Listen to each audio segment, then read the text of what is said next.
ആ തെണ്ടി നല്ല ഉറക്കോ. അതെ, എല്ലാവരും ഉറങ്ങിക്കഴിഞ്ഞെന്നാ തോന്നുന്നു. നീ പൊയ്ക്കോ.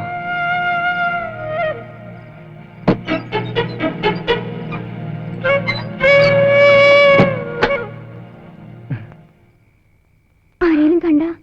ദൈവമേ, എനിക്ക് ആകെ പേടിയാവണം. എനിക്ക് കല്യാണത്തിന് മുമ്പായിരുന്നു പേടി. കല്യാണം കഴിഞ്ഞപ്പോ പേടി ഒന്നുകൂടി കൂടി.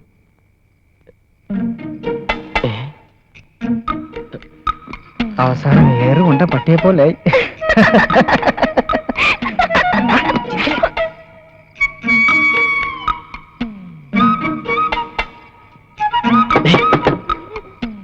ഞാനാ ബാലകൃഷ്ണൻ. എനിക്ക് തുറക്കണം. എന്താ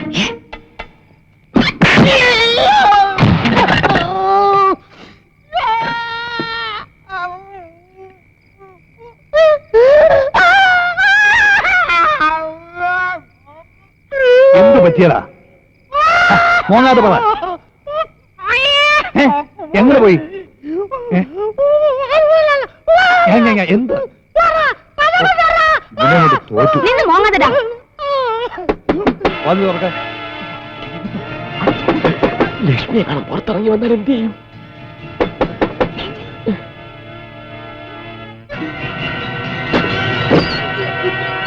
എന്താ ബാലകൃഷ്ണൻ? ആരോ ഒരുത്തൻ ജനാലയിൽ വന്ന് എത്തി നോക്കി. ഞാൻ ജനാല ശക്തിയായി തുറന്നു. അയാൾ താഴെ വീണു. അയ്യോ, ഇത് എന്ത് പറ്റി? മൂക്കിന് രക്തം വരുന്നുണ്ടല്ലോ. ആ, അപ്പൊ താനായിരുന്നു ജനാലയ്ക്കല്. ഞാൻ വിചാരിച്ചേതോ കള്ളനായിരിക്കും. അല്ല സാറേ, ഇയാൾ കല്യാണം കഴിച്ചാന്നു? അല്ല. അപ്പൊ അത് തന്നെ, ജനലിൽ കൂടെ ഒളിഞ്ഞു നോക്കി. ഫസ്റ്റ് നൈറ്റ് ഒക്കെ അല്ലേ. ബാലകൃഷ്ണ കാര്യം ഇനി കുറച്ച് ദിവസത്തേക്ക് ഉണ്ണികൃഷ്ണ അവിടെ ഇനി കുറച്ച് ദിവസത്തേക്ക് അവന്റെ ശല്യമേ കാണത്തില്ല. എനിക്ക് നേരത്തെ സംശയമുണ്ട് ഇവന്റെ കാര്യത്തില്. പോയി കിടന്നുറങ്ങടാ. പോകാൻ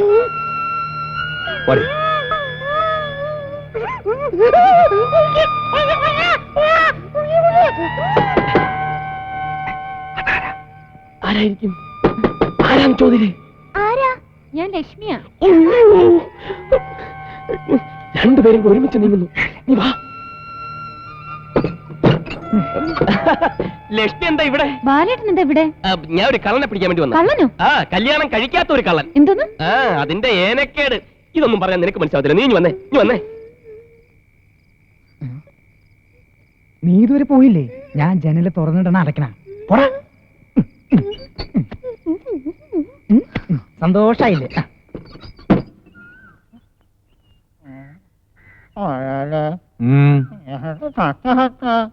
മനസ്സിലായില്ല. നീ എന്താണ് പറയുന്നത്?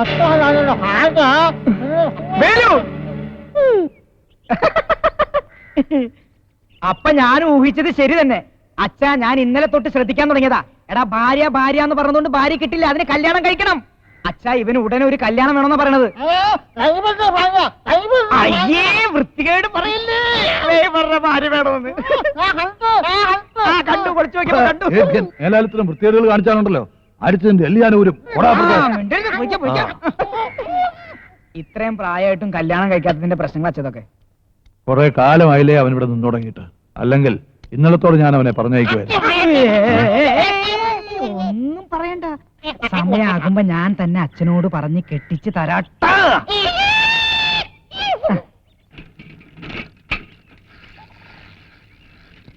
എന്താ വേലു, മോന്തയ്ക്ക് പട്ടി അടിച്ചോ? ഓ, ഏത്തപ്പഴം.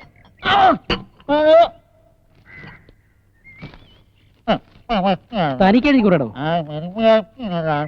അക്ഷരാഭ്യാസം ഇല്ല അല്ലേ? ആ, പറ.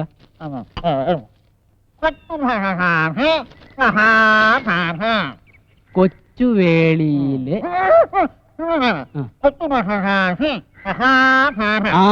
കൊച്ചുവേളിയിലെ കൊച്ചു കല്യാണി. കൊച്ചുമുതല കൊച്ചുമുതലാളി.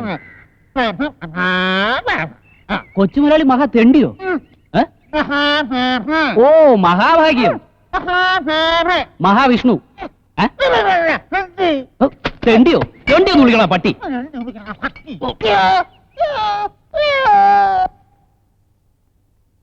എത്ര നാളെന്ന് വെച്ചാ ഈ ഹോട്ടൽ മുറിയിൽ ഇങ്ങനെ താമസിക്കുക? അച്ഛൻ നമ്മുടെ ബന്ധം അംഗീകരിച്ച് തിരിച്ചു വിളിക്കുന്നവരെ. ഇന്ന് ഞാൻ വീട്ടിൽ ചെന്നിരുന്നു. അച്ഛനുമായിട്ട് ഒരുപാട് തർക്കിച്ചു. പിടിവാശി എന്ന് വെച്ചാൽ ഇങ്ങനെയുണ്ടോ? ഞാൻ ഈ ഹോട്ടലിന്റെ ഫോൺ നമ്പർ എഴുതി അച്ഛന്റെ മുമ്പിലേക്ക് ഇട്ടുകൊടുത്തു. വേണേ വിളിക്കട്ടെ. എന്റെ അച്ഛൻ അറിയണം, അച്ഛന്റെ ഒരു ചില്ലി കാശ് പോലും മേടിക്കാതെ ഞാൻ കഷ്ടപ്പെട്ട് കൂലിപ്പണിയെടുത്ത് കുടുംബം പോറ്റുന്ന കാര്യം. എടീ പാറു, യഥാർത്ഥത്തിൽ ഞാൻ ഒരു കൂലിപ്പണിക്കാരനാണെങ്കിൽ നീ എന്ത് ചെയ്യും? എന്തിനാ ഇങ്ങനെയൊക്കെ എന്നോട് ചോദിക്കണേ? സ്നേഹം കൊണ്ട്. എന്റെ പണവും പ്രതാപവും കണ്ട് നീ എന്നെ ഇഷ്ടപ്പെട്ടതാണോന്നറിയാൻ. ഒരിക്കലും ഇതൊന്നും ഇല്ലാന്നെങ്ങാനും അറിഞ്ഞാൽ നീ എന്നെ വിട്ടു പോവൂ? എന്താ കണ്ണേട്ട ഇങ്ങനെ? അച്ഛനെല്ലാം ഒരു വാശിക്ക് ചെയ്തു എന്നല്ലാതെ. ഇതുവരെ കിട്ടാത്ത സ്നേഹം, ജീവിതം എല്ലാം ഞാൻ അറിഞ്ഞത് നിന്നിൽ നിന്നാണ്.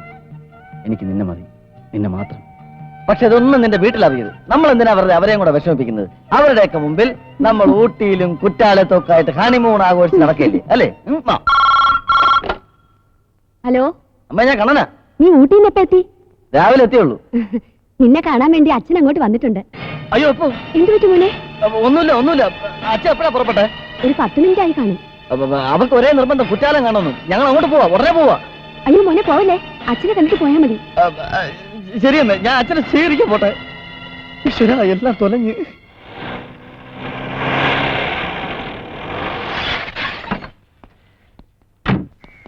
മച്ചാ എവിടെടാ? എന്തിനാ? എനിക്ക് അത്യാവശ്യമായിട്ട് ഉപകാരം ചെയ്യണം. കുറച്ചു നേരത്തേക്ക് ഈ വീട് എന്റെ വീടാക്കണം, നിന്റെ അച്ഛനെ എന്റെ അച്ഛനും ആക്കണം. ഇത് രണ്ടും ഇങ്ങനെ തേണ്ടിക്ക് കൊടുക്കുന്ന പ്രശ്നമില്ല.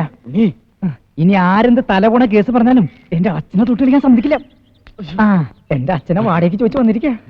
അച്ഛനെ, നിന്നെ എവിടെയെല്ലാം തിരക്കിയതറിയോടാ? ഞാൻ ഇവിടെ ഉണ്ടെന്ന് നിന്റെ അടുത്ത് ആരുടെ പറഞ്ഞത്? അച്ഛ കൈക്ക് ഒരു ശ്രമം നടത്തി നോക്കിയതാ. എനിക്ക് അത്യാവശ്യമായിട്ട് നീ ഒരു ഉപകാരം ചെയ്യണോടാ. കേട്ടാ ഞെട്ടാത്ത എന്ത് ഉപകാരവും നിനക്ക് ചോദിക്കാം. പ്രഭാര പ്രഭു ഇങ്ങോട്ട് തിരിച്ചിട്ടുണ്ടോ? അയാൾ ഇങ്ങോട്ട് വരുന്നത്? എന്റെ അച്ഛൻ മാട്ടുപ്പെട്ടി മഹാദേവനെന്നാ ഞാൻ അയാളോട് പറഞ്ഞത്. നിനക്ക് പറ, ഈ ലോകത്ത് വേറൊരു അച്ഛനെ കിട്ടിയില്ലടാ. അന്ന് അറിയാതെ അങ്ങനെ പറഞ്ഞുപോയി. ഇനിയിപ്പോ ഒന്നും ചെയ്യാൻ പറ്റില്ല. ആ പ്രഭു 2-3 മണിക്കൂറുകളിൽ ഇവിടെ എത്തും. അയാളോട് വരുമ്പോ ഞാനും പാർവതി എന്തായാലും ഇവിടെ ഉണ്ടാവണം. അത് നടക്കില്ല. നടക്കില്ല, വേണ്ട. അതോട് നിന്റെ ജീവിതം, എന്റെ ജീവിതം, ഇവന്റെ ജീവിതം 3 താർന്ന് കൊഞ്ഞാട്ട പരുവത്തിലാവും. പുല്ലെല്ലാം നശിക്കണം. ഇടേ, ഞാൻ തന്നെ ഒരു അഡ്ജസ്റ്റ്മെന്റിലാണ് ഇവിടെ നിൽക്കുന്നത്. ഇവിടെ ഒരു 3 മണിക്കൂർ നേരത്തേക്ക് മതിയുടെ എനിക്ക് അഡ്ജസ്റ്റ്മെന്റ്. അതേ ഞാൻ വെക്കണം.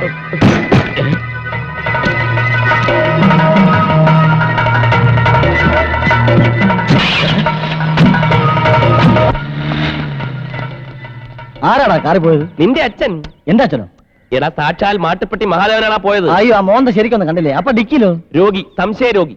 ഇനി ഈ പരിസരത്തുള്ള എല്ലാ അമ്പലങ്ങളും ചുറ്റി വരുന്നവരെ അവൻ ആ ഡിക്കി തന്നെ കാണും. ഓട്ടോ ലോക്ക.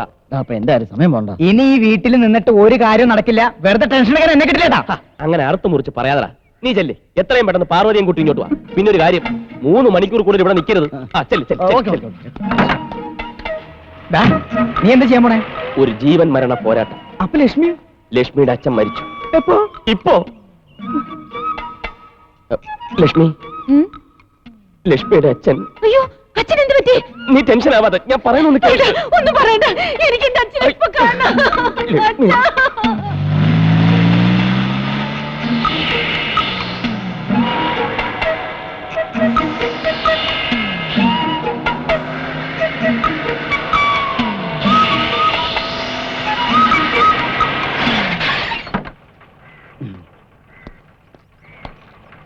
ഇതാണ് എന്റെ വീട്.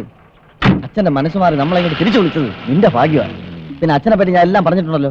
എന്ത് ചോദിച്ചാലും മറുത്തൊന്നും പറയരുത്. അച്ഛനാണെങ്കിൽ സ്ത്രീകൾ മറുപടി പറയുന്ന ഇഷ്ടമേ ഇല്ല. പിന്നെ ഇവരൊക്കെ എത്ര നിർബന്ധിച്ചാലും ഒരു 2-3 മണിക്കൂറിൽ കൂടുതൽ നമ്മൾ ഇവിടെ നിൽക്കുന്ന പ്രശ്നമേ ഇല്ല. പിന്നെ എവിടെ പോവും? നമ്മൾ ഊട്ടിക്ക് പോകുന്നു ഹണിമൂണിന്. വന്ന് കയറും മുമ്പ് പോയാ അച്ഛനും അമ്മയ്ക്ക് എന്ത് തോന്നും? ഒന്നും തോന്നാതിരിക്കാനായി പോകുന്നത്. ദേ, ഇവൻ നമ്മുടെ അപ്പുറത്തെ വീട്ടിലെ ഡ്രൈവർ ആയിരുന്നില്ലേ? അതന്ന്. ഇപ്പൊ ഇവിടുത്തെ ഡ്രൈവറാ. ഡ്രൈവർ ഇങ്ങ വന്നേ. അച്ഛൻ എന്തിയടാ? അച്ഛൻ പുറത്തു പോയി. എന്നാ വാ, നമുക്ക് കാത്തോട്ടിരിക്കാം. വേണ്ട, ആദ്യമായിട്ടല്ലേ, അവര് വന്നിട്ട് കേറിയാ മതി. എന്താ മോളെ ഇത്? ഞാൻ പറഞ്ഞിട്ടില്ലേ, അച്ഛനെ ആചാരങ്ങളിലൊന്നും ഒരു വിശ്വാസവും ഇല്ല. നീ വലത് കാലം വെച്ച് ഐശ്വര്യമായിട്ട് കയറുക. വാ. ഇതാരാ? ഇത് ഇവിടുത്തെ വേലക്കാരിയാ. ദേ, അച്ഛൻ മുഹൂർത്തത്തിൽ തന്നെ എത്തി. ഭാഗ്യം. അതെ, അച്ഛന്റെ കാഴ്ചപ്പാട് നീ ഇവിടെ വന്നിട്ട് ഒരുപാട് നാളായി. ഞാനത് മറന്നു. അല്ല, ഇതാരാ വന്നിരിക്കുന്നത് നോക്കിയേ. ദൈവമേ, നിനക്ക് നന്ദി. പെട്ടെന്ന് ഇങ്ങ് എത്തിക്കാൻ തോന്നിയല്ലോ. എന്തുവാണ് ഈ നോക്കിയിരിക്കുന്നത്? അച്ഛന് ചായ എടുത്തുണ്ടോ? ഇവനെന്താടി എവിടെ? ഇവിടുത്തെ ഡ്രൈവർ. വിവരമില്ലല്ലോ. ഉണ്ടാവത്തിടേ. നല്ല വീടാണ് കേട്ടോ, നല്ല സെറ്റപ്പ്. നിങ്ങളൊക്കെ സന്തോഷമായിട്ട് കഴിയുന്ന അറിഞ്ഞാൽ മതിയുടെ എനിക്ക്.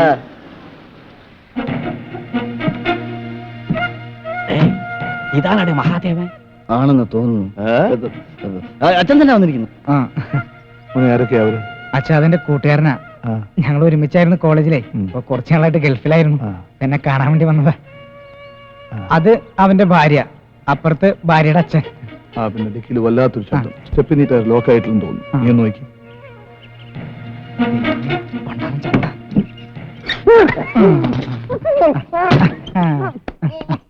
ഏയ് ഒന്നുമില്ല ബാബാ. നമസ്കാരം. നന്നായി വരട്ടെ. എന്നെ മനസ്സിലായോ എന്തരോ? എന്റെ മോളെയാണ് ഇവൻ ഓ, കെട്ടിയിരിക്കുന്നത്. മനസ്സിലായി മനസ്സിലായി. അകത്തോട്ടിരിക്കാം. ഞാനൊന്ന് അകത്ത് പോയി റെഡി ആയിട്ട് ഉടനെ വരാം. ധൃതിയൊന്നുമില്ലല്ലോ. എന്തൊരു ധൃതി, റെഡി ആയിട്ട് വരി. എന്റെ മോള് ഭാഗ്യവതിയാണ് കേട്ടാ. എന്തൊരു തങ്കപ്പെട്ട മനുഷ്യൻ. അതെ അതെ. നീ എന്തരടെ നോക്കി നിൽക്കുന്നത് ചുമ്മാ? എനിക്ക് റസ്റ്റ് വേണം. വാ.